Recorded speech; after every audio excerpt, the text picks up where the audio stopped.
favorite news and politics podcast. Back for another week, back for another great rendition, another version of, and another thing. I am facing a different wall today, and I'm realizing now that it is throwing me off. I can't. I'm already started. I'm still recording. I'm realizing that I'll have to inch it around, but I'm noticing that okay, so we live in a studio apartment here in Western Queens. We've noted it a few times here on Own Another Thing that we live pretty much within the same 1, 2, 3, 4, 5, 6, 7, 8, 9. We might have 10 walls in this apartment total. How? Well, we got 1, 2, 3, 4. Okay, yeah, that's all one wall, right? I guess. I don't know. Regardless, it's not a big space. But you would be surprised how facing a different direction in small space while recording podcasts changes everything. I've now rotated my body so I'm on the love seat facing the Burt paintings that I normally face, and I feel much better. So again, we're back this week for another great podcast. If you're joining us on Spotify, do us a big favor, though, and go over to YouTube. Subscribe to the YouTube channel, even if you're not going to give us a listen on YouTube. The subscription will be nice. And if you're ever on YouTube and you notice, oh wait, I haven't heard Own Another Thing this week, and you're like finishing up your, what do people watch on YouTube? Aside from your wonderful makeup, glitz and glam skincare videos and anti-hauls. Yes. What else do they watch? Glitz and glam skincare videos. I don't know. Unboxings? Do people still do unboxings? Yeah. Yeah. Well, instead, maybe you're watching, what? Hauls. Cooking videos. I didn't want to say tasty because I know, which one's no good anymore? Which cooking? Oh, yeah, F-Bon Appetit. Yeah. So maybe you're finishing your tasty video and you notice, oh, and Own Another Thing podcast? Click on it, it'll be the audio link only. We've taken the video out of it. Not enough of you are watching. So we're over here, we're doing audio only. Check it out on YouTube. If you're checking us out on YouTube, go over to Spotify and check us out over there. No, we don't have a cool music video like all of the artists get to put on their music now, but we make a nice thumbnail for you to stare out while you listen to The Void every week. So join us over on Spotify. Give us a subscribe. Your host, Vince Petrone with you. Giovanna here to keep me on course. Bertram Beans, our producer here in studio. Where is Bert? I don't know. Bert's been screaming at us all morning, and now we can't find this dang guy. Screaming at us to leave. Yeah, they're screaming at us to get out of here. Where is he? Who knows? Anyway, so we have a lot to talk about today. We obviously have the latest headlines with coronavirus. It's ravaging colleges now because we decided we had to send kids back to campus. Oh, he's under the bed. Very normal place for our producer to hang out. Like we said, college campuses are now facing their own outbreaks. We'll talk about some of that. We'll talk about all kinds of stuff in the headlines today. Then we're going to wrap it all up and talk about what we thought was a really good DNC. We had a lot of fun with this year's Democratic National Convention. It was really my second Democratic National Convention actually paying attention aside from 2016. 2016 was the first time I watched the conventions. I'd always caught the highlights on television from the other elections, 2008 and 2012. But these are the first two I watched, and I have to say, I much preferred the virtual convention. We'll talk more about that later on. But first, let's dive on into some and Another Thing headlines provided to us by our good friends over at the Washington Post. Shout out to the Washington Post. Leading off, Postmaster General Louis DeJoy is testifying before a Senate committee on Friday morning. He insisted that the post office will be able to handle millions of absentee ballots for November's election, despite a funding crisis, ongoing delivery delays, and President Trump's open hostility toward voting by mail, all of which is connected. If you missed last week's pod, we talked about this a little bit. DeJoy was appointed by Trump after being one of Trump's largest donors during the 2016 election and during his with his inauguration committee.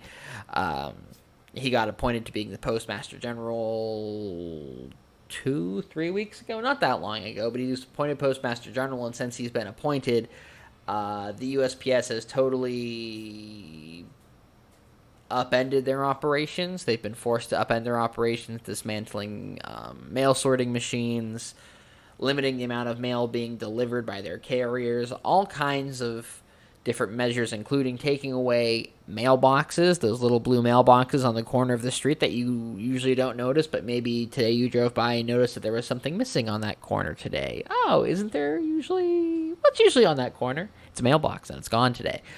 So they've been doing all these things over the past couple of weeks in an obvious attempt to slow down the mail and make it harder for voting by mail to happen. The reason for that being that the president knows that with vote by mail, that will increase election turnout, and the only way that he wins in this election, and the only way Republicans win in any election really, is by limiting turnout to just their very loyal group of voters, which you can say a lot about the Republican Party, but one thing you can't say is that their people don't vote, because Republicans, though there are less Republicans than Democrats registered, they have higher turnout and are usually far more, I don't want to say radical, but radical in their beliefs, and more willing to express them at the polls and just loudly, no matter how crazy they are. So, the Republicans you know are the Republicans you know. There is likely not a lot of secret Republicans out there, which is something that they like to talk about there being the secret Trump voter. We're not here to talk about this week. So, moving on from secret Trump voters. All of this has been happening, again, in an attempt to undermine the election, and the president has been doing it for a few weeks now. And earlier in the week, I believe on Monday, DeJoy, maybe Tuesday, it doesn't matter what day it was, announced that they were going to put on hold any further changes at the USPS until after the election. However, that does not mean that they are going to reverse the damages they've already done. Remember, mail has already slowed down substantially. There's already delays for people getting prescriptions, getting their bills, getting their checks sent places. For us, the big thing for us is that we mail our rent check every month now because of the pandemic. Our rent place's office, rental association, what do we rent through? The people we pay our rent to, their office is closed. They're not in the office. So we've been mailing our rent checks via the USPS, via our little blue mailbox on the corner. So our big thing is now we have to mail our check probably a little earlier. That's the only thing that it's affecting us. But imagine if we had prescriptions or if we had anything else important coming to us. I know we'll be applying for our absentee ballots here in the coming days. We're just waiting for New York State to get their online portal set up because we don't do paper anymore. Woo! We're off the stuff. So we're waiting for New York State to open their portal so we can apply online for our absentee ballots. For those of you New York Staters, shout out to my friends out in Buffalo. Shout out to my friends in Albany. Shout out to my friends here in the... No, this is just how I'm saying it. I don't know why I'm saying it like that. Say Poughkeepsie. Poughkeepsie. Nice. What's another place? In New York? Yeah. Seneca. Seneca Falls. Olean. Nyack. Ithaca. Nyack, good one. Nyack's a good one. Sleepy Hollow. Sleepy Hollow in New York? Oh, shout out to Sleepy Hollow. Does that mean Ichabod Crane was murdered in New York? Yeah. Yeah. New York, baby. Anyway, so if you are in any of these places in New York and even up in the Adirondacks, which I did not mention, or the Finger Lakes, or just here in New York City, Queens, the Bronx, Brooklyn, etc., and by etc. I mean Staten Island and Manhattan, eat one. I love that my two least favorite places are Staten Island, a place I've never been, in Manhattan, a place I just find to be just devoid of actual culture, below 110th Street. 95th Street, really, you could argue, but specifically, anyway. Getting off track here a little bit. If you live in any of those places in New York State, we can now get our absentee ballots no matter what. We don't know what took so long. We were talking about this last night on our walk while I was going, I have a bike now. So what I do is I ride my bike, and then Giovanna runs to catch up to me at the next corner. So we were going out to do that, and we were talking. Okay, I'm very quick. She is very quick. Yeah, don't feel bad for her. She's very fast. It's surprisingly fast at times, honestly. I'll look over my corner, and there she is, and I go, what? Anyway, so Sometimes I'm ahead. Sometimes... You haven't been ahead yet. Let's not lie to him. I got close. You got stuck. Sometimes you get stuck at red lights, and I get to keep walking. That's true. That's true. So when she catches up to me, But again, we're getting off topic here. We're all over the place today. Sorry. That's all right. We're having fun. To think about Crane. We're having a good time. We don't know what took New York State so long. We pretend to be this great liberal bastion, and then we take forever to get something like vote by mail for everybody to happen. So now, regardless of if you have a okay, I was gonna say legitimate reason, but if you have like a traditional reason for vote by mail, you can apply because you're scared of coronavirus now, is all I'm trying to say. Yeah. So that's really good news for all of us who are scared of Whereas a couple coronavirus. weeks, you had to have a legitimate Yeah, to reason have- why you could not. And I don't want to say legitimate because this is a legitimate reason. This is a That's why I'm legitimate hung up on the reason, yeah. language here, is because it No, is a that's legitimate fair. reason, but it's just You had to have You had to be- a reason that yeah. existed before. yeah, you had you to have a pre-existing condition. Yeah. You had to be out of state, out of town, or whatever, Yeah. not able to get to your polling place. One of your classic absentee reasons, whereas now that's been expanded upon. And one of the due to things nature. that I hadn't thought about is that our polling place is an actual school, and a lot of polling Yeah. places are actual schools, and a lot of these places are gonna end because we've seen it already at again Yeah. college campuses, and again at some of the high schools down in the South where they're already having these small outbreaks. I say small outbreaks when it's like 25 kids going home to their families with the coronavirus. I say small, but And not all schools close for voting. I was surprised to hear because where I'm from in Massachusetts, my high school was a polling place, and we didn't have to go to school on voting days because they didn't want the kids in the school at the same time as everyone voting. It was also due to wanting more parking Yeah. to be available. But in New York, I mean, every time I've voted, there's been like kids coming out of school, and New York is returning. there's to school always in person, kids so in there whenever we're I hope voting. that they'll cancel school for Yeah. voting days. I think that would be wise considering the circumstances, but no, I'm sure some schools will not. Who close knows? for That's the thing. polling Who days. knows? So it's good that we'll be able to go into our absentee voting now in New York. So if you can, make sure you apply via the mail. Make sure you apply online. The portal's just not up yet. We haven't checked yet today, but as of last night, the portal wasn't launched. So once that's launched, we'll let you know so you can vote by mail and do it safely and do it early. If you can't vote by mail, make sure you vote early at one of the early voting locations in your neighborhood. There's not many of them as far as I know. I think we can vote at the library in Long Island It's the City. library. I think, right? Is it library in Long Island City? Sounds right. I think that's where our early voting place is, if we have to. Moving on. So, anyway, I guess I shouldn't move on too quickly. So today they're having testimony from Postmaster General Lee DeJoy because obviously there was a lot of outcry last week over what's happening at the Postal Service, and it didn't help that the president went on Fox News and said that he's literally trying to take away funding and take away infrastructure, and again, not in such eloquent terms, to stop the mail and ruin their capacity to have a successful vote by mail and have one that he couldn't call into question later on down the line. So they're having testimony about that today on the Hill. There is little evidence to suggest secondhand cigarette smoke could be carrying the coronavirus, which is really great news for us who tend to walk through like 40 plumes of cigarette smoke on our walks every day. But researchers and physicians say that merely being able to smell it is a warning sign that you're breathing air that was just in someone else's lungs, which is a really good point. Not a huge, oh wow, but interesting to think about. The Trump administration blocked the Food and Drug Administration from regulating a broad swath of laboratory tests, including those used to detect the coronavirus. Again, just the administration getting in the way of the coronavirus being dealt with successfully.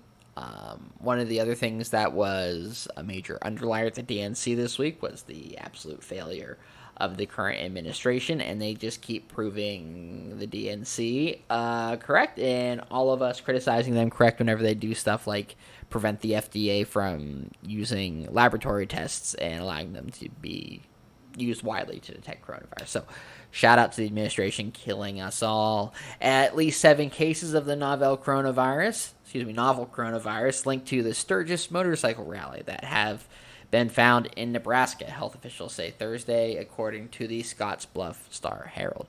I know we didn't talk about it last week because I didn't care enough about it last week. I probably should have included it on the podcast, but there was the largest gathering in the U.S. since coronavirus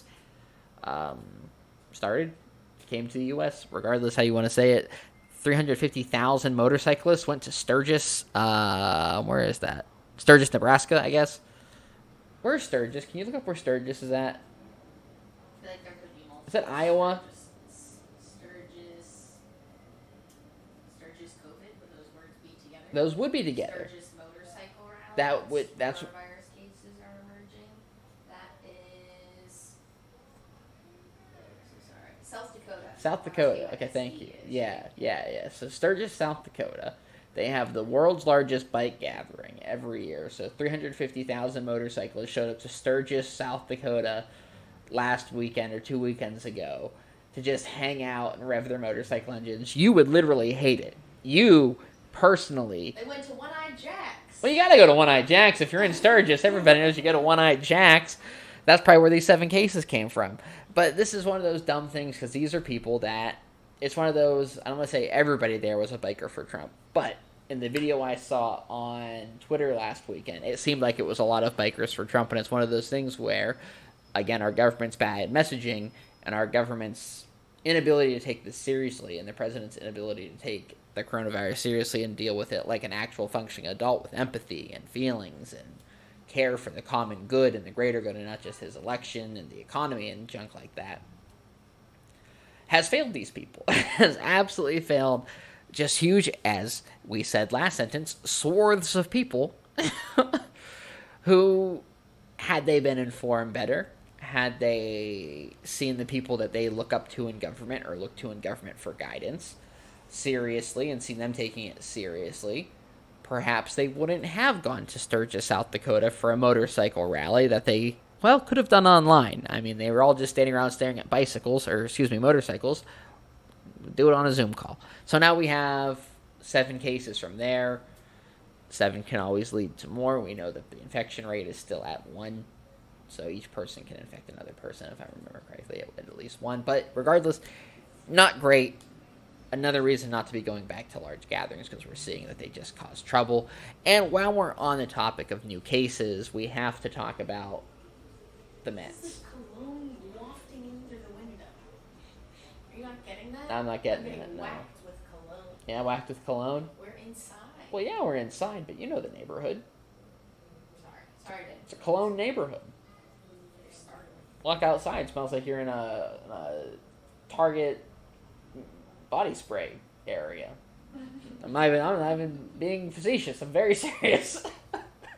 Anyway, I'm getting it now. Right? I wonder if someone in the building just has their window open. Anyway. What are we talking about? Coronavirus cases. The Mets. So the Mets, god damn it, went to Miami, and now they have 2 cases on the team, and now I don't know what to do at 7 o'clock for the next 3 nights, because they were supposed to play the Yankees this evening, and now they're not playing the Yankees this evening. They had their game with the Marlins postponed last night, and that is why this system, as we have said before, of not doing bubble cities for Major League Baseball, is just a recipe for disaster, because now I think they've had the Cardinals, the Mets, the Marlins have all had to miss games because of infections on their team. And then you look at the Phillies, the Yankees, the Pirates, who else? 2 more teams, I think, missed games. The Padres might have missed some games because of it. Regardless, it is just not working well. The system that Major League Baseball has set up here. They needed to do bubble cities. They needed to have these guys isolate, not allowed to go out. We've seen them go out. We've seen these guys go out. We know that the Indians did the right thing. The team from Cleveland did the right thing last week whenever they kicked 2 players off the team for going out and breaking quarantine rules. They said, no, you can't come back on the team. They took a vote, and now those players aren't on the team this year. A very good move by them. And I think more teams are going to have to start doing that because, again, the league failed because the league, for some reason, cared so much about playing in their own cities. I don't get the big deal of playing in your own cities. I was watching the Portland Trail Blazers against the Memphis Grizzlies last week. And my first basketball game in like 3 years that I got to watch. It was very exciting. And it was in the NBA bubble. It was in an empty arena, and I didn't notice the difference. And I'm sure people wouldn't notice the difference if everybody was playing in one stadium or like 6 stadiums or how many stadiums they needed. I'm sure baseball fans would have been watching either way. So, big failures across the board. We shouldn't be having motorcycle rallies, and Major League Baseball should be playing inside the bubbles. Healthcare officials in Collins County, Texas announced that they have no confidence in the state's coronavirus tracking data after coding issues led to a backlog that made it look like cases were surging. Not much more to say there. Systems just aren't working. At least 41 schools in Berlin have reported coronavirus cases among students or staff. Less than 2 weeks after classes, they are fully resumed on August 10th. Officials confirmed to the Berlin Zeitung. There it is. Berliner Zeitung newspaper on Thursday. I should have figured out how to pronounce that before I started recording, but here we are. So we're seeing Zeitung. It's the Berliner. It's a newspaper in Germany, I guess. I don't know, but they're talking about how they've had 41 cases in schools since they reopened schools in Germany. It just seems like, with colleges slowly one by one now deciding to shut down. We had Notre Dame this week say they were shutting down for, I think, 2 weeks until they could get their cases under control. One of the schools in South Carolina, I think, officially went fully online for the rest of the semester. We're seeing schools across the country start shutting down one by one because of rising cases, because nothing against the kids, but the kids are carrying the virus and giving it to each other in these schools. It's just how it is. And it's why it's not safe for us to continue feigning normal the way we are. Another thing that has me concerned this week about us feigning normal is I was reading a story from, I believe, The Gothamist. And they're talking about how New York restaurant owners in Manhattan and across the city are talking about how if schools can go back, if salons can be back, if shopping can be back, why can't indoor dining be back? And I understand their gripes. I get why they want indoor dining to be back. I work in restaurants. We are at 50%. We are pretty much operating and making profit at 50% what we were before coronavirus. I understand that doesn't work for a lot of these mom and pop stores. Even for some mid-level chains, it might not be ideal. However, it is still clearly concerning and clearly evident that it is not smart. It is not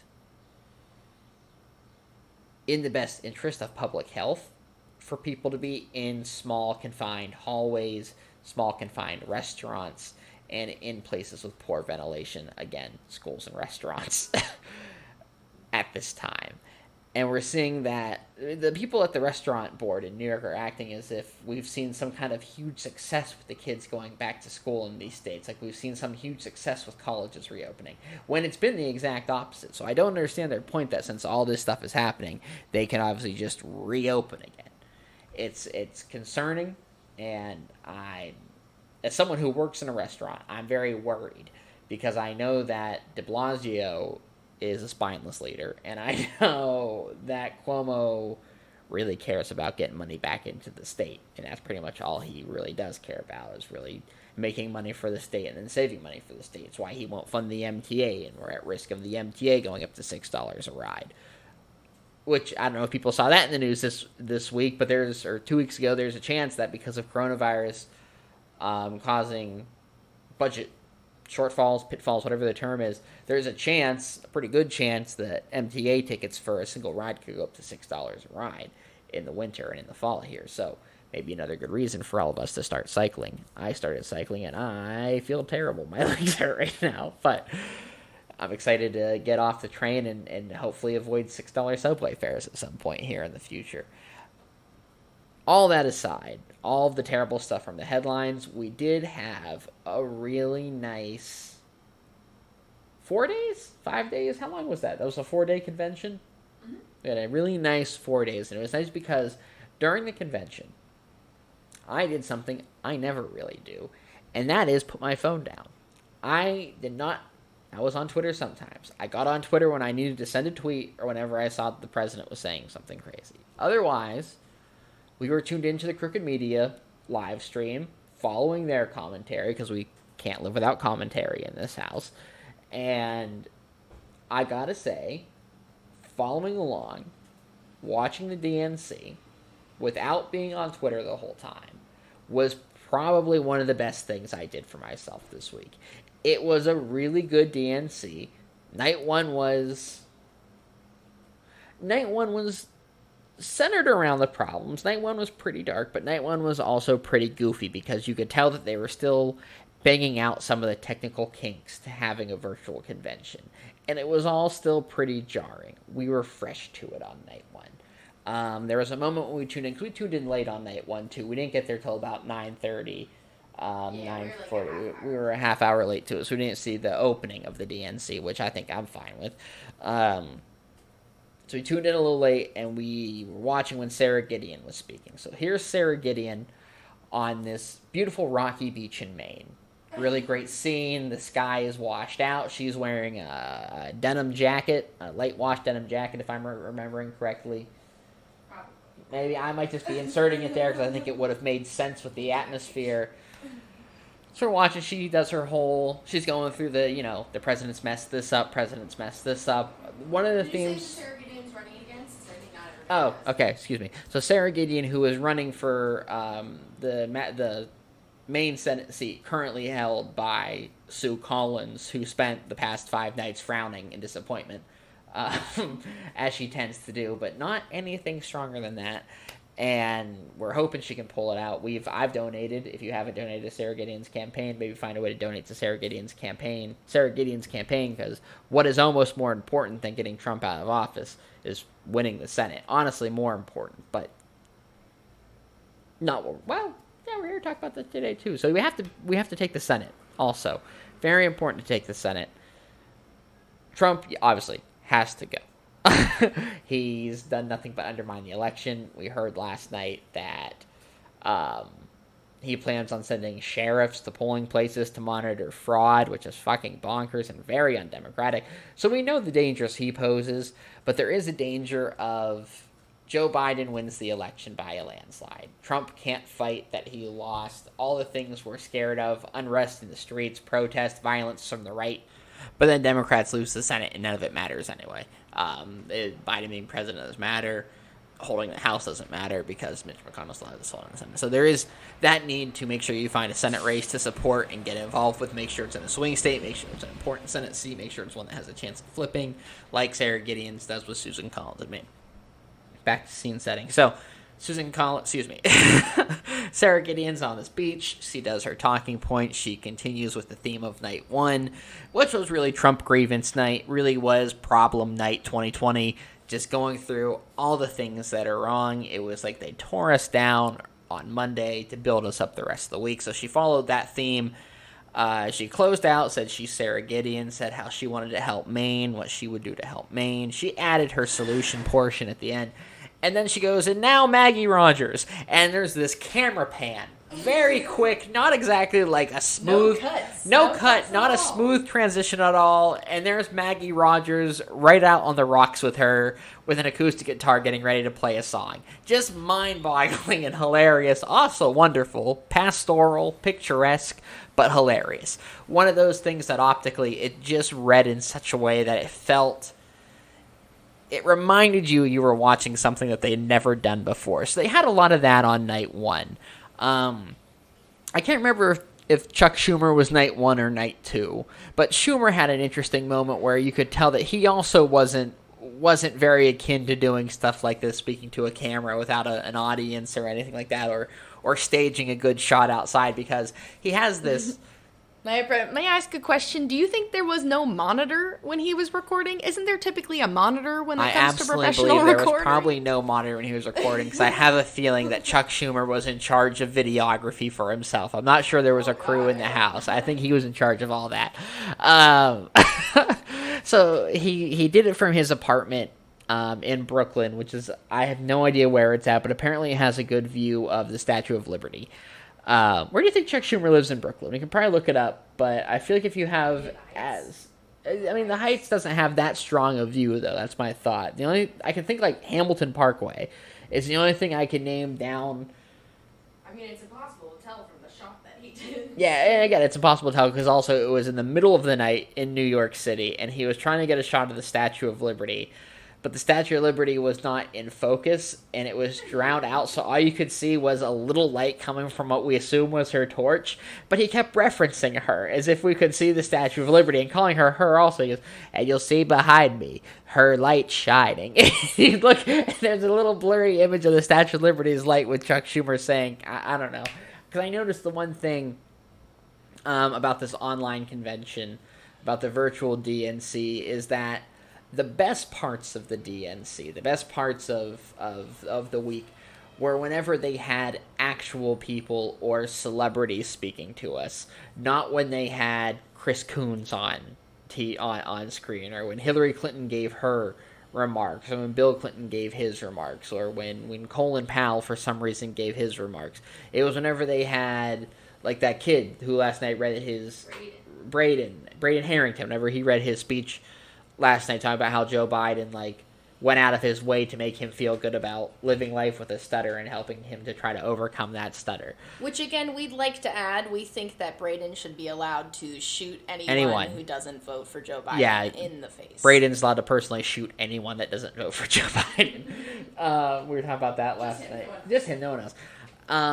Because there were these really great movements all week long, aside from night one. Night one had less of these kind of moments where they found regular people, they found real people with testimonials of Joe Biden's good nature, of Joe Biden that you're not being told about on Fox News. There were these moments where, there was this great moment with Adi Barkanen this week where he talked about healthcare, and he talked about his own personal struggle with ALS, and it was incredibly moving. There were so many incredibly moving moments during the DNC this week that I don't think that you get from a regular convention. You obviously don't get from a regular convention, because usually you watch a convention and maybe there's some video presentations, but they're just hacky little, oh, this is what's happening in this district, we went to this truck stop to talk to these people, and it's like a sit-down chat kind of thing. But these were the whole convention. This was a 4-day... pretty much a 4-day clip show of actual Americans who'd had their lives upended by coronavirus, by a job loss, by insurance prices, by sickness, by a problem in their family. There was even a moment about domestic violence in this week's DNC. So much substance, so much emotion, so much empathy displayed. And it was really, really effective, I think. More effective than it would have been for especially Joe Biden if he just had a bunch of his old political fellas and political buddies come up and talk about how great their relationship with Joe Biden is for 4 nights or for however long a typical convention goes. I think they usually go for a week. How long? Whatever it is. It served him better to have the chance to have more regular people speak and speak to his qualities versus Trump's qualities than having politicians do it. Like, I thought, and I understand why John Kasich was on, and I guess we have a lot to talk about with this here. I understood why John Kasich was on night 1, or night 2, regardless. I get that he is to appeal to Republicans. I get that he is to appeal to Republicans who might have been hate watching and saying, oh, let's see what these libs have to say about, or appeal to moderates who might be on the fence. And he said outright, if you're worried about Joe Biden's character, or if he's a reasonable man or something, pretty much warning them that he wasn't the Antifa terrorist that Trump and his campaign are trying to paint him as. That was his whole purpose there, was to say that Joe Biden is not that. But they gave him like a 2 to 3 minute video segment to do it in. But at the same time then, they assigned, and remember, keep in mind, John Kasich literally ran for president as a Republican 4 years ago and has spent the past 4 years campaigning against Trump, which thank goodness he has, and thank you for that. But you're still very much a Republican. And this isn't to say that Republicans don't belong at the DNC. They don't belong at the DNC. But it's not to say that they shouldn't have a speaking slot, but they shouldn't have a bigger speaking slot than literally the rising star of the party, Alexandria Ocasio-Cortez. It made no sense that she got 1 minute, and only 1 minute. There was no reason that the DNC couldn't have given her 2 slots. AOC was at the first night or the second night? Was on the second night, on nomination night, to do Bernie's nomination. And another thing the DNC botched here, the committee, not the convention, was that they had Tom Perez lead off night 2. Tom Perez could have outlined for everybody watching what was going to happen in night 2 on nomination night. Whenever they went through and they made the nomination for president official, and they had the roll call and all of that. he easily could have said that since Bernie Sanders got 300 delegates via the primaries, via the primary votes earlier in the year, he automatically gets a nomination speech and a nomination seconding speech. Because people thought that AOC, and this is because of NBC's poor reporting of it, that she went and used her time to specifically undermine Joe Biden's candidacy and to essentially try to get Bernie to be the nominee, when that was not the case of what that minute was. It really ruined what was a really good 1 minute segment. She should have had more time, but she did a lot with that 1 minute. She showed how much you can do with just 1 minute. She highlighted the Green New Deal. She highlighted the need for a minimum wage that is livable. She went through and she did all of her progressive points, all of her progressive policies. She laid them out in a pretty hard to disagree with way, but she only had a minute to do it, and she did it effectively. However, it was a really, really poorly introduced thing, I thought. Because, again, Tom Perez had a chance to say, this is what's happening tonight. This is how it will go down tonight. And that would have prevented NBC from being able to skew the story. It would have kept some confusion off Twitter. It would have kept some confusion off the internet, out of my family group chat as to why this was happening. It could have saved a lot of stress for all of us for about 6 hours. It wasn't the biggest deal of the week. There was a lot of worse things that could have happened, but I thought it would have just been good if Tom Perez and the DNC had laid out what the week was going to be for us. Even give us an outline of what night is going to be, like what they plan and the pattern of the night will be. Because there were themes to every night. Night 2 is the nominations, but also a lot about healthcare. I thought was pretty big on night 2. Night 3 was a lot about women's rights and a lot about rights of immigrants and minorities in this country. And then, of course, they had the nominating night for Joe Biden, which is pretty much Joe Biden night, pretty much. But I just thought the DNC could have done a better job preparing us for AOC and preparing us for what nomination night would look like, because then there was confusion during the roll call. You'll remember Delaware, Joe Biden's home state, came up, and they passed. Everybody was like, wait, what's this all about? And it was obviously just so they could come back and be the last nominator, because that's Joe Biden's home state. They wanted to do it at the Amtrak station that is literally named after Joe Biden, because obviously that's going to be a big theme of this, is that Joe Biden rides the train, just like all of us, though, to be fair. I don't know if the DNC has realized this. Riding the train, specifically the Amtrak, is not as affordable or as everyman as it used to be, maybe. Nonetheless, it's a good sentiment, I guess, that he's just like us and he has to commute to work, and he commuted for his family and all that, so good messaging there. The roll call was great. I loved the roll call. You had fun with the roll call, too. That's when all the states put their nominations in. That was a good, fun time. I like that a lot more than how they usually do it, which is just applause, and each state says they're doing it. One person from the state comes up on stage, says they're doing it. They scream and shout and all that, and that's it.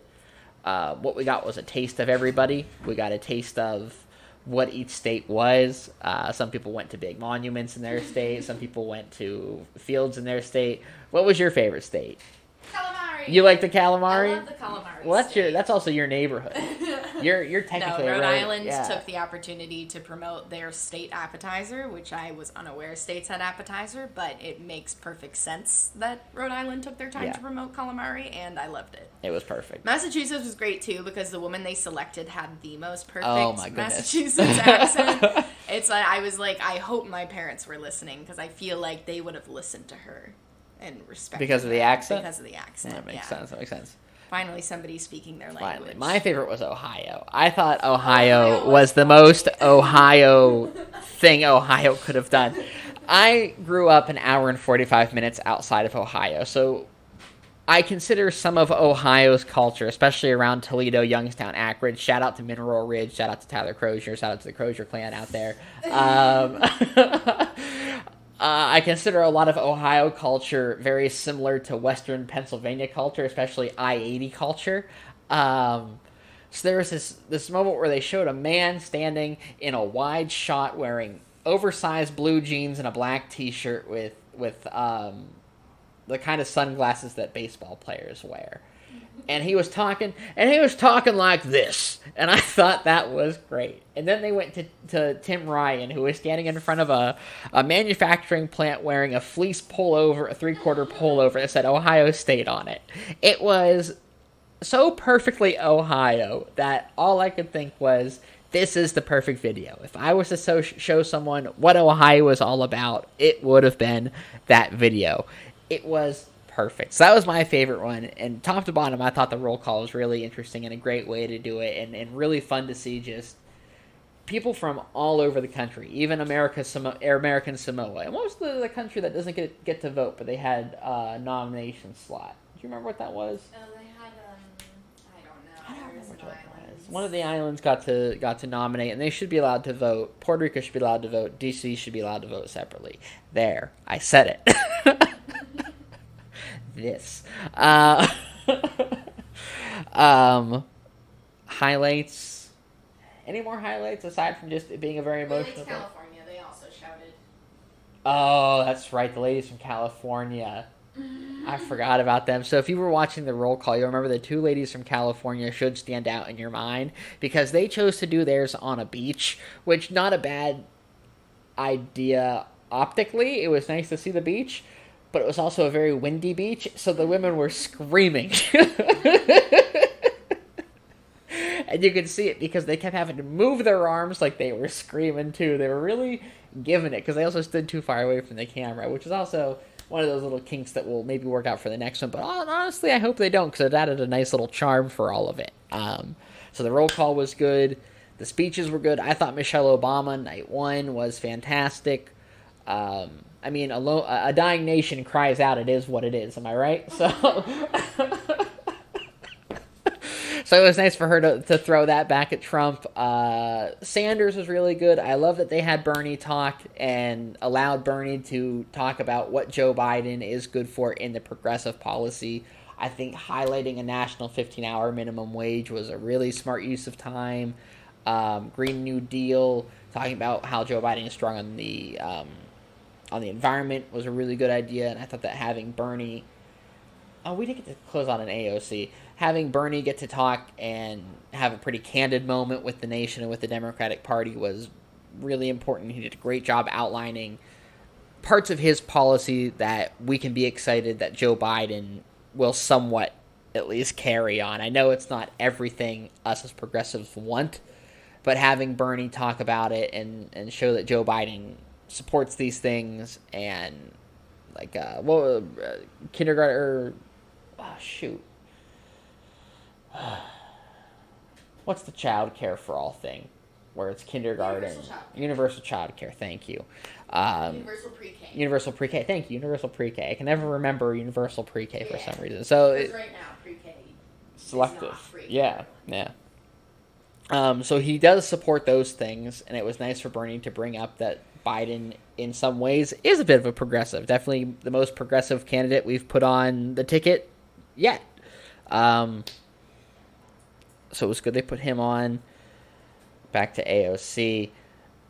There was no reason AOC only had one 1-minute slot. I thought it would have been great if they'd allowed AOC to do her own 2-minute ad-style video like what John Kasich got to do. Because there's no reason Kasich got to do an ad, and AOC didn't get to do an ad. Kasich stood on a fucking dirt road. Literally stood at a crossroads and said, I'm at a crossroads. They could have just done that for his video for a minute.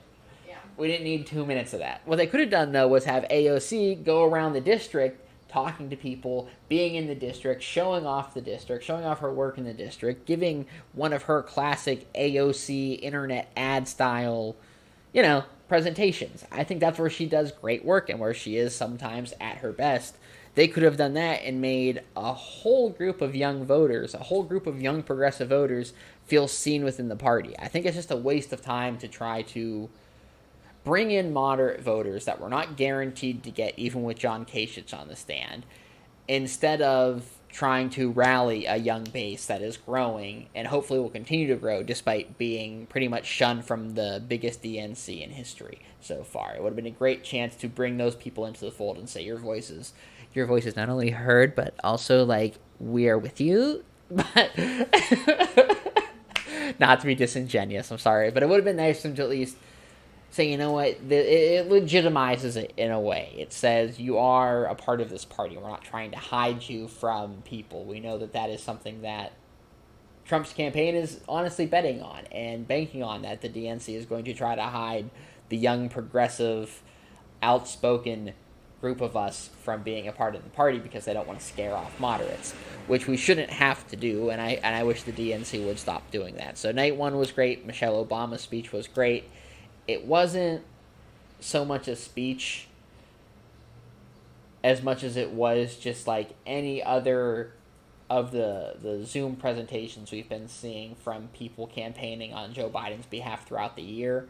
But it was probably the best one of those to date, and it was really well done, I thought. You could tell it was canned and put together, but that's fine. I'm glad it wasn't a run-on, go wild kind of speech from Michelle, and I don't think she would do something like that, and it was just really well done, and I'm sure we'll see Ivanka take bits and pieces of it in hers next week. Who was the closer on night 2? Closer on night 2 was Kamala. No, she was night 3. Yeah. Then was Obama?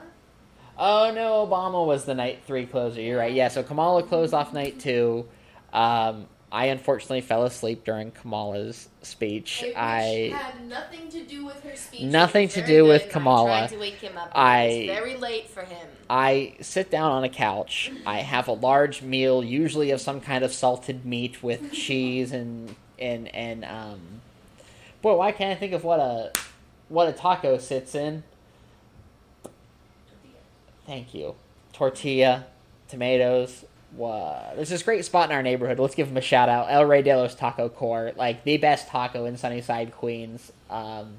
They make a legitimate chalupa that is fucking unbelievable. It is so good. I just crave those 95% of the time. So usually I've had about 4 of those, and then I'm ready for bed by about 9:45. And unfortunately, Kamala came on right at 9:40.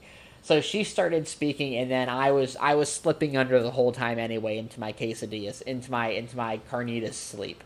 Also not 9:40. It was like she came on at like 10:40 because it's the end. Oh, so I did well. You did pretty well. I did pretty well. Okay. She was talking at 11 p.m. That's Okay. Oh, wow, that was past my bedtime. Okay, so that's on the DNC, too. I don't know why I had to play West Coast time all week. That's probably why I was so tired all week. Had to live like a Californian. Ugh. Put avocado on me toast and let me smoke a J. On me toast for the Irish. Put an avocado on me toast. You know, Californians. And you know those Californians, they're very proud of their Irish heritage. Anyway, so Kamala was good. I'm excited for Kamala. Oh, you know it was great? Jill Biden night. Was Jill Biden night? Yeah, that was night 2. That was night 2. Jill Biden was fantastic. I love learning about Joe Biden. I like that Joe Biden has a history in his life of women beating up people for him. Joe Biden, because we found out last night that Joe Biden's mother yelled at a teacher on his behalf, and maybe picked her up by the scruff of her neck or threatened to rip her nun hat off or something like that. And then we've seen Joe Biden try to fight people off of his stage before, and there was that story about Jill Biden punching that guy in the face because he said something about her sister. Like, it's nice to hear that Joe Biden strictly surrounds himself with women that are literally willing to fight at any moment. And I like that about them. So I thought Jill Biden's segment was great. I thought she was really good with her walk and talk through her former school. It was great hearing her heavy Philadelphia accent. I didn't notice a hardwooder come out, but I very well may have missed it. But man, you can tell when someone doesn't hide their regionalism, and Joe Biden really does not hide her regionalisms, which was nice to see because I like that kind of authenticity, and I'm sure we'll see Melania steal some of that next week too. Can I say what I liked hearing yeah, from Jill Biden? hop in. I really liked hearing, I didn't realize that when she was second lady, she still continued teaching at a community college, and I think that's so cool. Plans on continuing teaching as first lady also, she said. Yeah, which is I think incredible. That's awesome. Like, she stuff. Clearly is very supportive of Joe and everything, but she also does her own thing and is very passionate about education. I think that's so cool. She also, I know it wasn't on that night, but I think it was on the last night.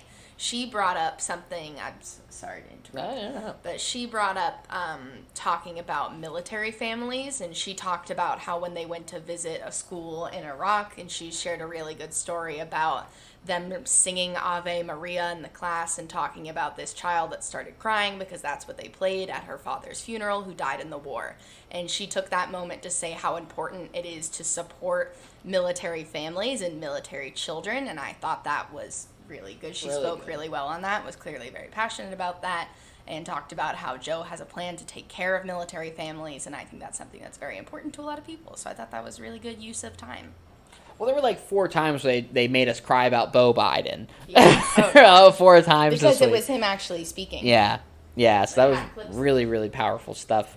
Barack was great. Barack was seething, as the right will say. Seething mad at Donald Trump and his remarks, but I thought he did a really good job. This is a classic, really good Barack Obama speech, really fiery. Really good job there. And I think, to close out here, Joe Biden did so much more than he had to do with his acceptance speech last night. All he had to do, because Trump set the bar so low and because we were all so nervous, was not have a big gaffe or have some kind of huge screw up or slip into sounding like he was saying his wife's name whenever he was saying his name or vice versa. All we had to do was hope that didn't happen. And that, not only did that stuff not happen, but he delivered an incredibly moving speech. He himself almost came to tears whenever he was talking about how much his son Beau meant to him. He was able to outline his major policy proposals, show that he's not what Trump is selling him as, and really, really, night in and night out, even without having to mention Trump's name. Worth noting, Joe Biden did not mention Donald Trump once in his remarks last night. Hillary Clinton, I saw a stat that's on Twitter. She did about 26 in her speech, or 226 in her speech. I know there was a 26 in it. But to have Joe Biden do this without mentioning Donald Trump's name and say that he was going to be the candidate to lead us on a path of light out of the darkness or whatever it was that he said, I thought was so well done, so well-meaning, so empathetic, just the exact polar opposite of what Joe Biden has been and what he was during the primaries and what he's been sold to as by a lot of people on Twitter and a lot of people from the right, saying that he is this mindless geriatric who we can't trust to lead. If that's what you take away from hearing him speak, then you were listening to a different speech. So I think we are in a good place. I thought the DNC did a good job getting Democrats excited to vote. JLD last night just roasting the president with one-liners all night long. How could you disagree? Yeah. Just really well done. So it was a nice week. I know the world is still falling apart and the president is still doing scary stuff, but it was nice for a few nights this week, for about 8 hours this week. It felt like things were somewhat going to be okay, and I think that's what we all needed. So it was nice. If you get a chance, go back, watch Biden's speech from last night, watch Barack's speech from the night before, watch Michelle's speech. Yeah. He spoke so like he didn't make an error. There was not one error in that. There was not one major point where he had to stop and think about it. It was so well done, and it was so much more than people were expecting. And people are also commenting that it didn't sound like a campaign speech or a DNC speech. It sounded like a presidential address. He sounded incredibly presidential. Like and Joe I know Biden's we still ready need to to do the hold job. him. Yeah, he's absolutely ready. Yeah. And I know we still need to hold him accountable for a lot of stuff, and he still has a far way to go as far as progressivism. But it was very refreshing to hear somebody speak like that. He sounded way better than he sounded in any debate. Yeah, no, he was coherent. He was there. He was everything he hadn't been. He was everything he hadn't been to this point on the primary trail. He was never this. I don't know. Maybe it comes with the confidence of knowing that he's the one now and he can put his agenda out there. But he was That's what it was. Yeah. He sounded very confident and he sounded like he had a plan. Yeah, no, it was just. I also just loved it. Anytime he mentions Jill Biden, it's the most humanizing thing because you can just tell that he genuinely loves her. Yeah, and that's just very nice. No, it's just so striking to hear good, honest people speak for a few nights a week to break up the garbage that we've been hearing for the past 4 years, I should say, 3.5, 4 years now. Like, you could argue that since even early, July of 2016, we had nothing but bogus news stories and bogus tone from Trump and his campaign, and nothing but negative and fear and what's going to happen to us, what's going to happen.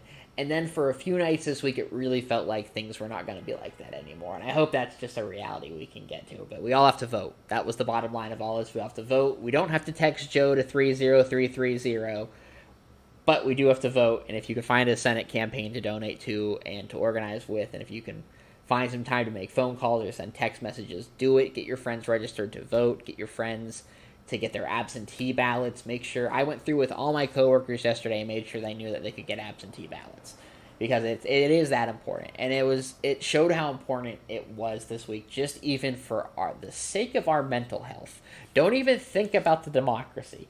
Think about how nice it would be to wake up and not have to be tired of hearing about what Trump is doing, or be scared that there's not going to be a post office tomorrow, or scared that you're going to get blown up by North Korea tomorrow, or scared that Trump's going to have a meltdown or something behind the wheel of the car here and just get us all killed even worse than he is. Imagine being able to feel confident that the coronavirus was going to get not taken care of, but at least under control. Think about that. And that's what the whole week was about, and I think they got it across and did so swimmingly. Absolutely wonderful. The two Tammys were great. I loved it. Good DNC. Good pod. Thank you guys for listening. We'll be back next Friday with whom knows what. Thank you again. Have a great weekend. Have a good week. We'll see you next Friday. More. Oh, and another thing. Then.